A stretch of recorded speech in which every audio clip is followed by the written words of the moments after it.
These are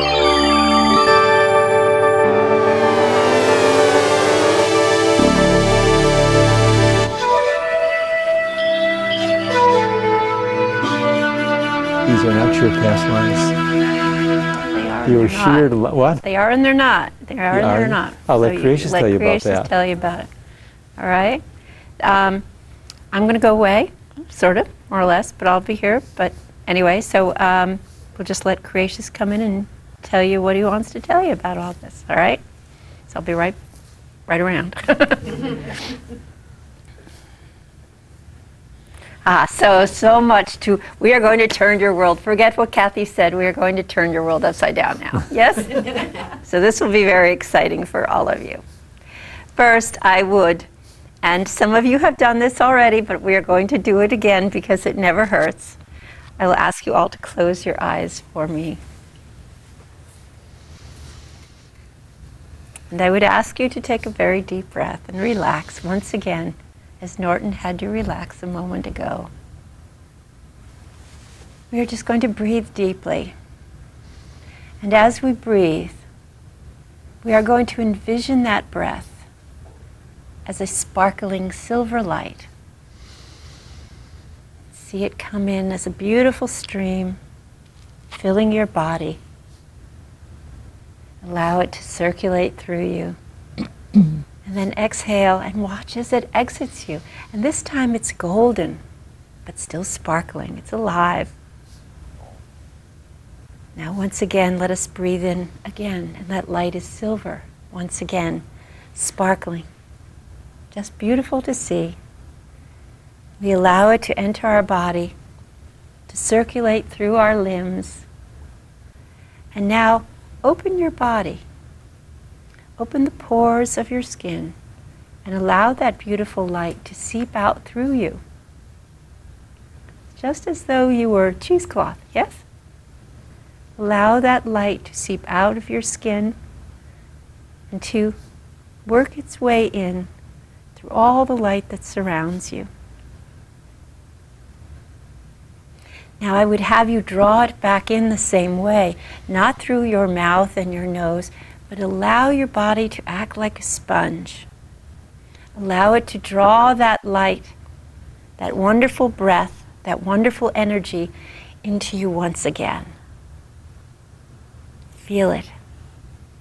Feel it as it fills your physical form. Once again, we're going to squeeze that sponge. Allow it to seep out through you again, mixing and mingling with all that surrounds you. Now I'm going to take you on a little trip. And you may breathe deeply, gradually, normally. But I would have you go out into your world. And out before you stretches a beautiful sea. And it stretches as far as the eye can see. Far beyond where you can reach. And far, far on the horizon you see a tiny little speck. That little speck is a boat. And as we move closer and closer to it, the boat becomes clearer and clearer to you. So let us move closer and closer to that boat as it bobs along on the surface of the sea. It's a beautiful sea in varying shades of blue. And as we get closer and closer, that boat becomes more detailed to us. We can see the barrels on the deck. We can see a net piled on the deck of that boat. It is made of a coarse fiber. Now, for a moment in your mind's eye, I would have you lift that net from the deck and drop it over the side of that boat. And I would have your mind's eye travel beneath the surface of that sea, where you can see the net as it dangles and sways. It is draping down into the water, into the depths. And the water is crystal clear, so you can see it very clearly. And as the current moves that net, it sways. As the life of that sea passes through it, it collects some of it and lets the rest pass by. Some of it gets tangled in the net, and some just continues to flow through. And yet I would say to you, it is ever moving. That sea, as it passes through the net, is ever changing. It moves with the current. What I would say to you now is this: that sea that you envision is the sea of being. Being is the energy of all. Being is who and what we and all things, both seen and unseen, are. We are that sea. We are alive and we are dynamic. But what of the net? The net, as it is draped down into that sea, is the manifestation of you in your physical form upon this plane. And yet that sea of being, that energy, is constantly moving, constantly mixing and mingling and changing and flowing. It is not stagnant. It is alive. It is dynamic, as are you, and as are you within being. Now I'm going to take you one step further. Allow that net, and this is your choice, to either dissolve or allow it to drop to the floor of that sea. The space that that net occupied has not gone away. It has not changed. It has not been altered in any way. That same sea of being, that same energy continues to flow and to move just as though the net still occupied that space. All that is gone is the physical representation of each of you. Now you may open your eyes and we will discuss this. Yes? For what I am saying to you is this: each of us gathered here will say that we are all one. Each of us here will say, I am one with my brothers and my sisters. Each of us believes in the oneness of all. And yet, we insist on our individuality within that oneness. Each of us sees ourself as that net. We do not see ourselves in our true essence as all, as that sea. We see ourselves separate and apart, yet gathered together. It is as if we were to each say, I am me, but now that we're all in this room, we are one. But I'm still me, and you are still you. But the reality is, within being, we are but one. We are not one of many. We are one. So we each, in this lifetime, in this incarnation, within the traditional philosophies and culture of your kind, we see ourselves, we cling to a concept of individuality, and we have given that individuality the name soul.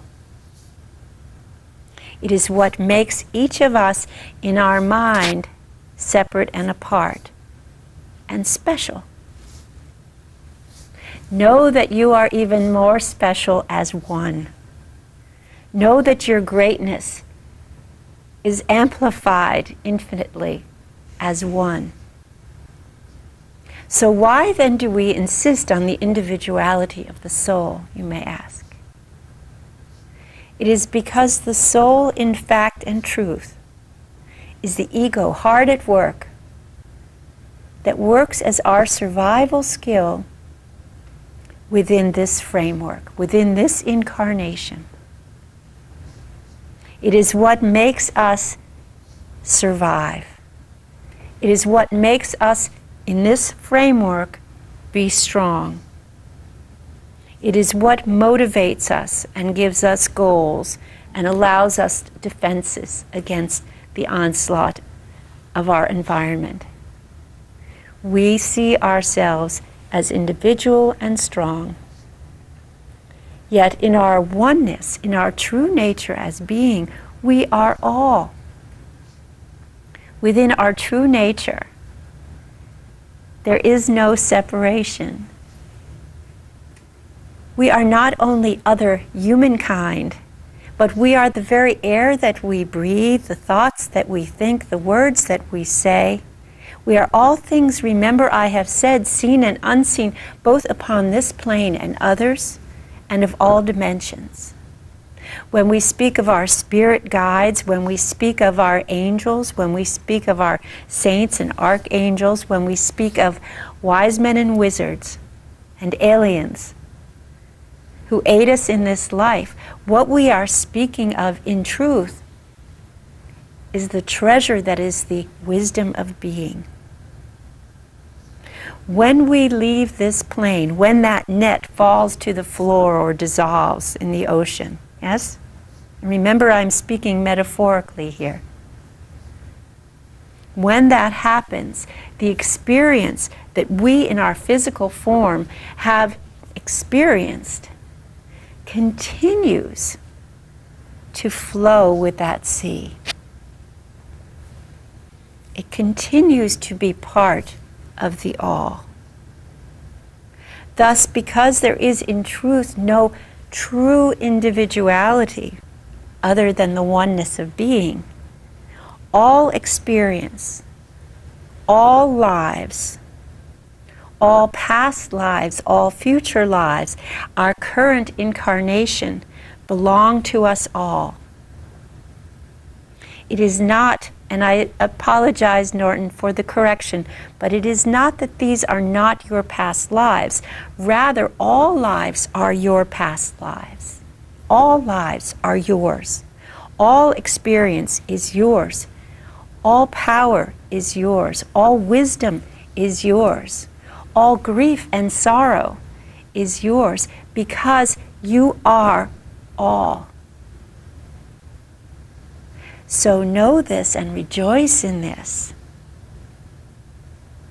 So now we ask, well, that being the case, why did I just experience this wonderful past life? How can that be? Didn't my soul travel there in my other human form? Isn't this my little suitcase that I carry from life to life, this soul of mine, collecting all of the experience of that life and then carrying it to the next? Isn't that why my head hurts? Why my back is sore? Because in this past life something happened to me and I have embraced it and brought it with me here, and now, for heaven's sakes, I am experiencing it again. I am being punished for something I did in a past life. I am being rewarded for something I did in a past life. The answer is no. The answer is that when you experience a past life, you are manifesting for yourself. For remember, as all, as being, as this completeness, as the universal soul, you are your creator. You are God. You are all that is. And you chose to manifest for yourself. You chose to choose and to draw from this grand pool of experience that again belongs to all, for all are one. For whatever reason, It resonates with you in this moment in time. So, what I would say to you is this. In Norton's case, and this is something that has been very difficult for us to put our arms around, yes? But in Norton's situation, where he is working with a client who is perhaps having a health issue, and they go into a past life, and remember, all past lives are one, all past lives are shared. They go into a past life, and they want to hurt to stop the hurt, to cure whatever the issue is for themselves. They go into this past life because it will help with the current condition. And this is the reverse of our former thought. This is the tricky part, so stay with me. It is not that that past life is the cause of the current condition. It is not that that past life is the injury we continue to carry. It is rather that within the experience of this incarnation, for whatever reason, in gathering the experiences of this life, we have manifested this issue. We are done with it. And we have chosen to release it at this time. And we have found the means to release it from our vast pool of experience. So it is much, to simplify it, it is as though you had a cut on your arm, and we apply a Band-Aid to that cut. The Band-Aid is not the cause of the cut. The Band-Aid is the cure. Yes? So we are reversing some thinking here. I can feel some, wait, I'm lost, I'm lost, I'm lost, from around the room. But what I would say to you is this. Examine your own beliefs. Examine your own understanding. You needn't accept this today, but examine your own definitions. When each of you says, we are one, there is a funny t-shirt, or a joke, that Buddha, when he ordered a hot dog, said, I'll have one with everything. Yes? This is not true. So what I would say to you is examine for yourselves, what is your definition when you say, we are all one? Are you truly saying, we are all one? Or are we saying, I am a part of a larger one? Because the truth is that you are the one. You are that sea of being. You are all-powerful and all-knowing. Now, I would take your questions, yes?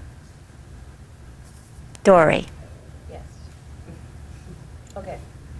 I have always thought there were three possibilities of past life. Mm-hmm. Chronological, Mm-hmm. which is the linear. Mm-hmm.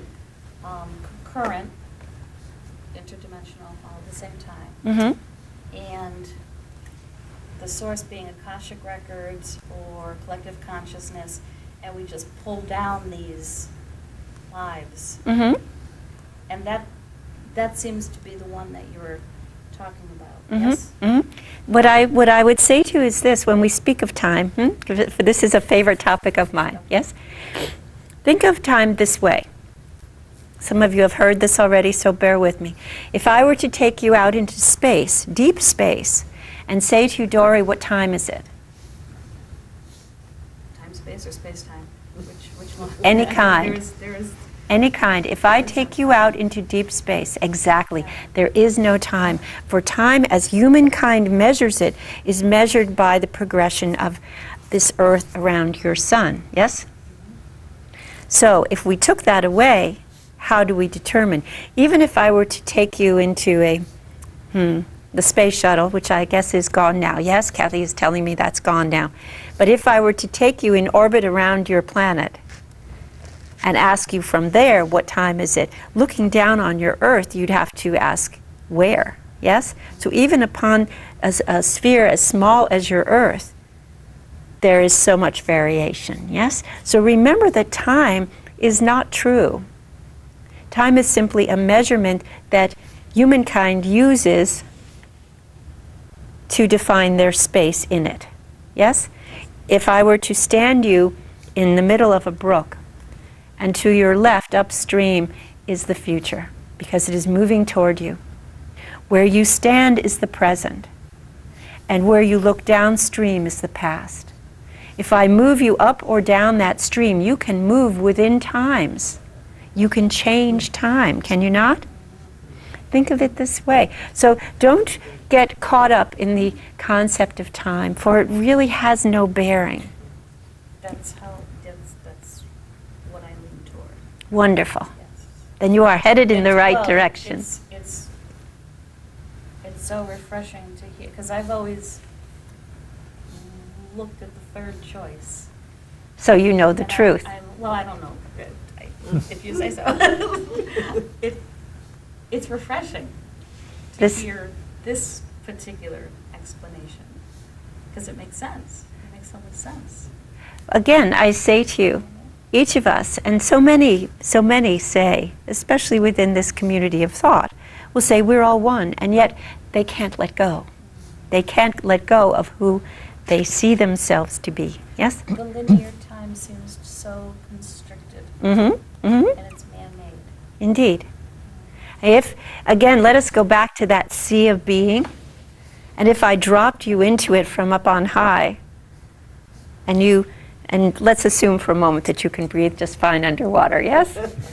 And I drop you down and you sink to the depths of that sea, there's no way to measure time, for time is constant, time is the now, yes? So again, remember this, that our incarnation upon this plane at this moment is but to gather experience, for that is the very lifeblood of being, of all that is. It is how we grow and expand. It is how we remain dynamic and alive. We do not stagnate. Rather, we constantly mix and mingle our experiences. So in a very old example that I would give, and I have left it behind because it gives an impression that in your active life, in this living, breathing incarnation, you are stagnant, which in fact is not true. You are constantly mingling with all energy. You are like that cheesecloth that we took you through initially. Yes? You're like that sponge. In that moment, let us say that if we were to go back to an old example, if I were to take a small cup and dip it into that ocean, and say, this cup represents Dory. This is Dory's life. This is Dory's soul. And when she dies, I empty the cup back into the sea. We will never once again regroup that exact same cup, will we? And yet the experiences that you gathered have now disseminated into all that is. So when we speak to a past loved one, when we experience a past life, we are drawing from this vast array of experience and bringing it to us for purpose. For it is not that your loved ones upon this plane no longer exist. Their experience, their energetic signature remains within that greater sea. Yes? Does this make sense to you? That is well. Jenny, you have a question for me. I'm just trying to work through my head the consciousness Mm-hmm. In that sea of energy. So I'm having a hard time formulating. No, that's fine. If you think of it this way, because in our physical form, it's very difficult for us to let go of that individuality. We need to see things We need to see books on a shelf, yes? We need to see drops of rain. Think for a moment. I like to use water because it is obviously so fluid, yes? And so constantly mixing and mingling. If you see this almost as a cascade of water, if you can envision yourself without your physical form, suspended in a cascade, with that water constantly moving through you. And as it washes through you, it keeps constantly carrying with it all of the experiences that you have. And then it recycles and it comes back through again. And it's doing this over and over and over again. And each time it is carrying new experiences that it's getting from other individuals, yes, who are in that same cascade with you. So it's this wonderful process, this wonderful recirculation of all that is. Does this make sense? Does this help? So that still means, I mean, there's still, I don't want to say individual consciousness. No. There is experience. It's a different, if we can speak energetically for a moment, it is an electronic pulse. It is a vibration within that totality. Remember, we are speaking of energy. We're not speaking of something truly physical as you would see it upon this plane. Does that help? Yes. Yes. I know this is very difficult because we work within a framework of the physical. So it's hard to walk away from that. Yes? Well, I'm an EMT, and I've been on calls when people have passed over. And when I sense their energy, there are some that are just in denial, and so they retain that physical form when they pass. And then there have been other instances when the person has been ready to pass on, and I find the energy, the consciousness is more spread out. It has a different vibration to it. So I guess when I talk about consciousness, I'm talking about that energy, that there's still that vibration that you mentioned. But then it makes sense that we experience all experiences, shared experiences. Let me say this to you. Kathy's saying I'm picking on this, but it's important. It's an important point to bring. When someone dies, they don't cross over, they don't pass over, they don't pass away. Their energy is simply released from the confines of the physical. It is not even truly that it is confined there. It is only confined there within our plane, only within our definition as the observer. Yes? So when someone dies, when their physical form is released, they no longer are enclosed within it as we see ourselves to be in order to gain the experience we choose to upon this plane. Rather, it is as though the doors are thrown open and they are able to expand infinitely. It is a wonderful sense of release. I would ask all of you, and you may need a little bit more room from one another, but I would just ask each of you, well, let's try this. It would be fun. I would ask all of you to stand or to separate yourselves in your seats.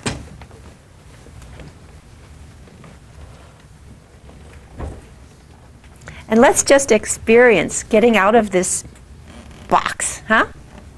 So I would ask you all to take a deep breath, and as you take that breath into your chest, let it go. Throw your arms out and allow that breath to come out through your chest. Shoot it out as if it were a ray of light. Do you feel that expansion? Truly throw it out there. Let it go. Throw it. Yes? That is the sense. Do you feel it? That is the sense of release. When we leave this plane of physicality, when we no longer are in the trappings of our human form, it is that push. It is just as though it is shot from our chest outward. It is a wonderful sense of freedom and release and expansion beyond our wildest imaginings. So know this of yourselves and enjoy this wonderful gift. And when we have a loved one who leaves us in the physical, when we are parted from them, do not grieve for them. Rejoice in their experience. You can sit back now. Everybody have a seat. Thank you, David. You're welcome. But didn't it feel good? So know that this is the wonder that others experience. Know that this is the joy of, I don't like to say the completion of your task, because it's not truly a task. This is something that is part of who and what we are. But know this as well, that being in humankind is just the tip of the iceberg. For as being, you manifest in a myriad of ways. And as being, because we are one, you are right at this very moment manifesting in a myriad of ways. And when we say go to the light, that is such a poor expression. Because the truth of the matter is you are already the light. It is simply that we are wearing very dark sunglasses, and thank goodness they drop down our nose and we get to see where we really are. Yes? So understand this of your incarnation upon this plane. Don't worry about having to go to the light or to surround yourself with light. Or not going to the light. The truth is you are the light. If we look at biblical phrasing, who is it that said, I am the light? Yes? It's all there for you already. But we allow the trappings of man to hide it from us. We allow the institutional phrasing and the rules and regulations to hide who and what we are truly from us. Know that you are God. Know that you are the Creator and you are all that is. And what joy in this. What wisdom and power in this. If we but can let go and allow ourselves to know this. Don't get caught up in belief. Get caught up in knowing. Belief, I can always shake a belief. But if you truly know, no one can take that away from you. So know this about yourselves and rejoice. Be exhilarated by it. So I am going to, unless there is another pressing question for me, Miguel. I heard that, yes. Well, in regards to the light, what we did with Norton, I was in the light, and I saw my dad, and the only words that came out were, you are the light, and you already know that. There you are. Yeah. And it's important to understand that when you were in the light, as you said, you are the light, and so is your Father. And so are all who have passed before you and with you and after you. You are the light. You are all one. So tonight, if I could give you any assignment at all, I would say, go home and write down for yourself, what do I mean when I say I am one with all? What do I really mean? And then think about what we have said tonight and try to balance the two. It's a bit of a challenge, yes? Can we do one more question? Indeed. In the Course in Miracles, Jesus tells us that, in effect, that the ego, and Eckhart Tolle says this in his work too, that the ego can be kind of simply defined as edging God or goodness out of our lives. And you mentioned ego before, and I was wondering if you could clarify.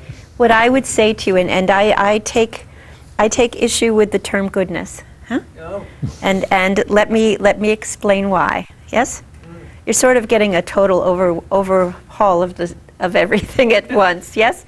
But what I would say to you is this, that within being, there is no such thing, and some of you have heard this more times than you care to count, there is no such thing as good or bad, evil or saintliness. Right. There's only that which is. For remember that I said that our very lifeblood is experience. We gather it without judgment. We are free of judgment. It is all in acceptance.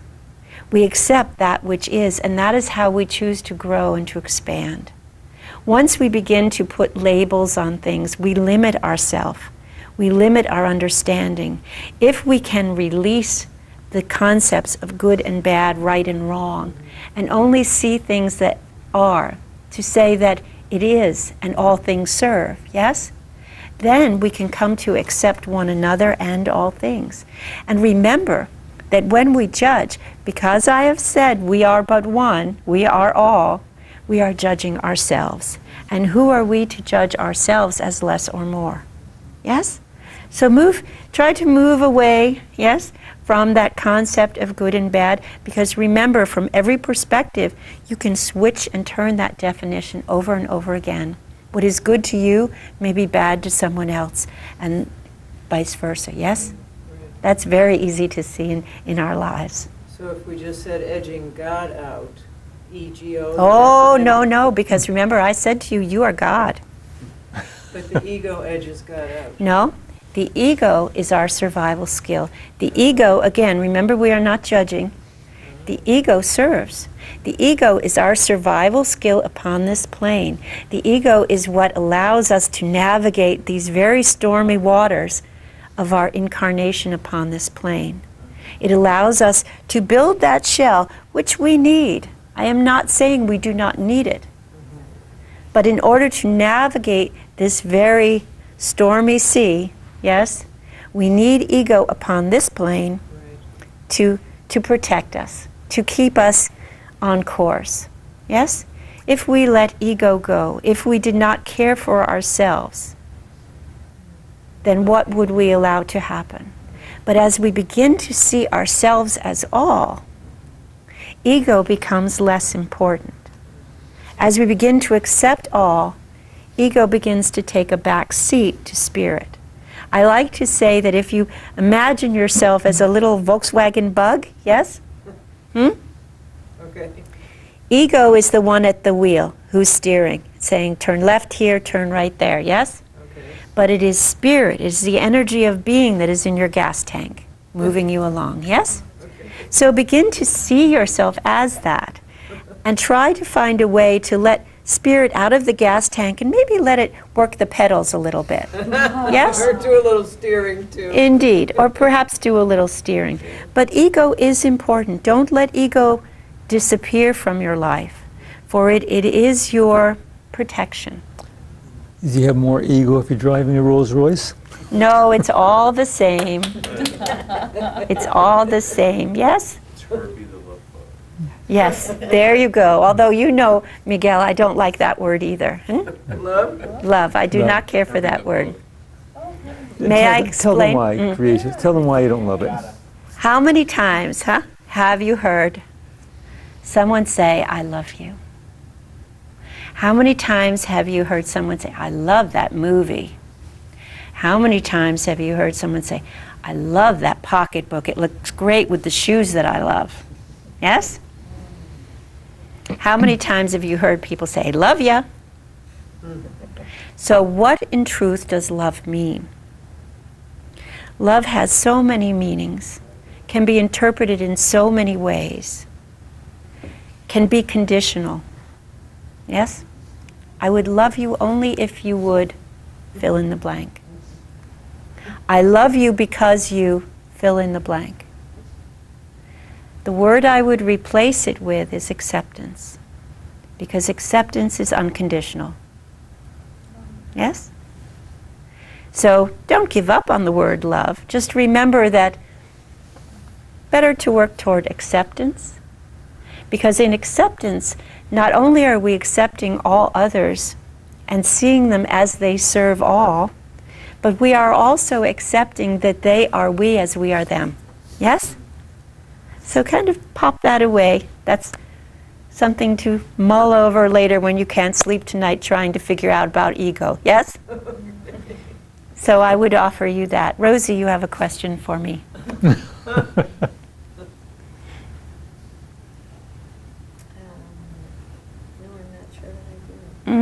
almost there. Shall we let you off the hook and we'll put David on the hook? Because David has a question too. Yeah, let's put David on the hook. All right, Come David, back. you're on the hook. Okay, so going back to your, the question about speaking to those who have passed over. Yes. I understand the concept of, let's say, a glass of water being the vessel. Mhm. And once you release that water into the ocean, it's dispersed Mm-hmm. throughout the ocean. Mm-hmm. So when somebody is intuitive, Mhm. they can pick up on specifics. Mm-hmm. They're pulling out that information from the vastness of being. Mm-hmm. And it is because you as the person, the client, yes, the person being read, yes, you are in fact the one who is pulling that out. They are reading your manifestation. Does this make sense? Okay.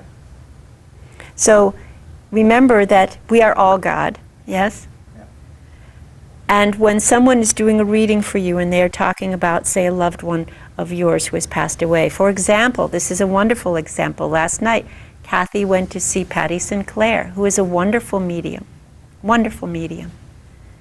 and can bring people together with their loved ones who have passed, yes, who have left this incarnation. And she can bring them forth because they are manifested within the energy and the spirit of the moment, so that they may be that Band-Aid we talked about, so that they may soothe and comfort the one left behind in the physical. It is not that they are not real. For the very essence of them, again, that electronic signature, that energetic signature, still exists. The experience that made them who they were in this lifetime exists, and yet it has been disseminated throughout all.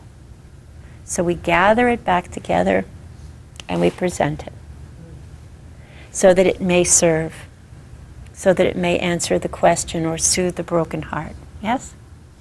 It is what we do, for we are God and we can create what we choose. We may not do it consciously, but this is the beauty of our power, of our greatness. We can create and we can pull forth those memories, that energy to us.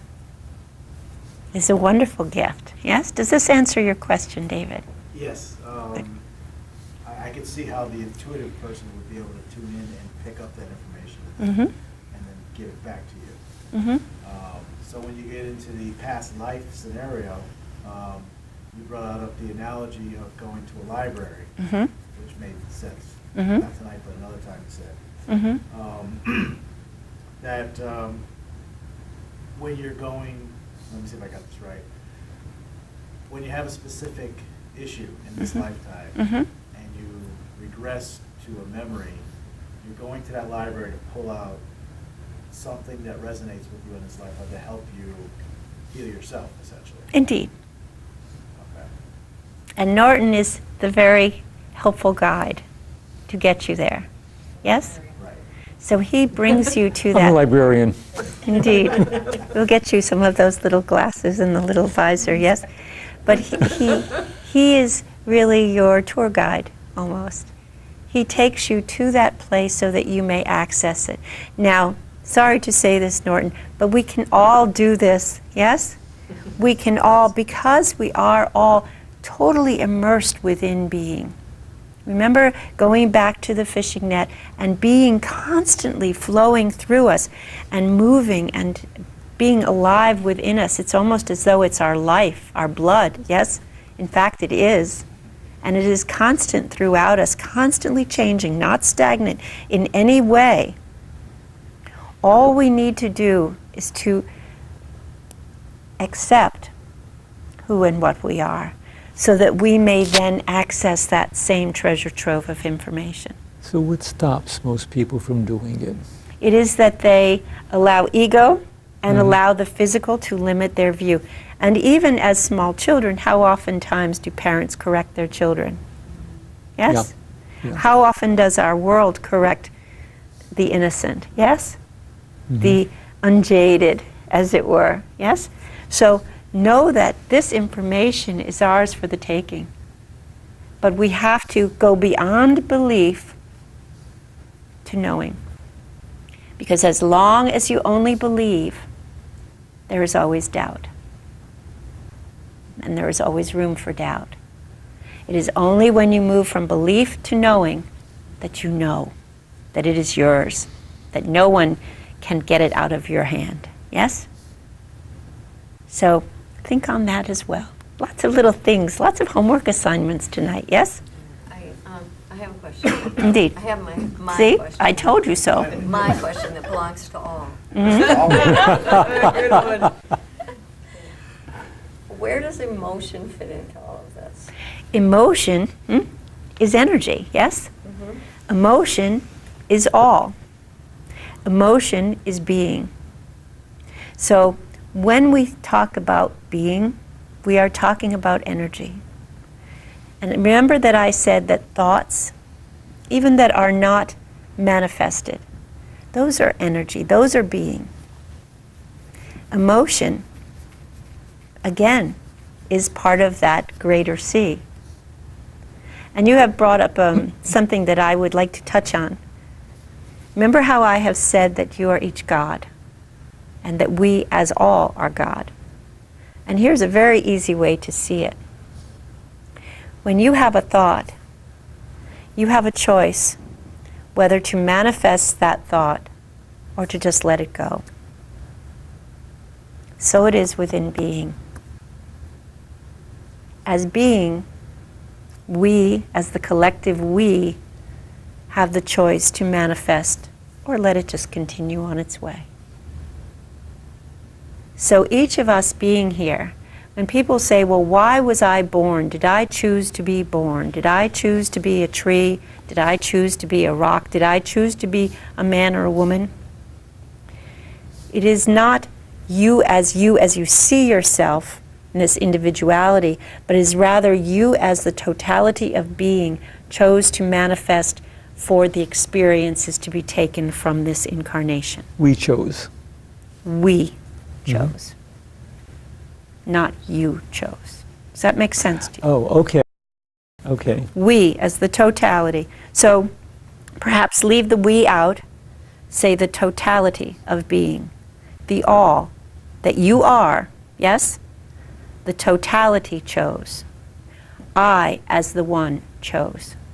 Yes? Yes. The energy was there and we simply chose to manifest it, to give it form.